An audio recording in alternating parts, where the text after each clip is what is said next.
In Japan, how do you make gestures visible to the cheap seats where at the back when you're on the big stage?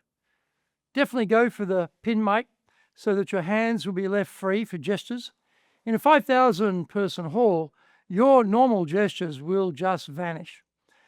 Because you're a peanut waving your arms around to those in the cheap seats at the back, you must make your gestures much larger than you are used to. Use double-handed gestures to fill up more of the stage with your presence. When you show open palms to signal trust, spread your hands far wider than the boundaries of your body when you are indicating something.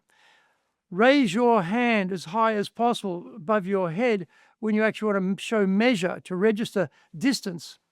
In a big venue, you have to really big up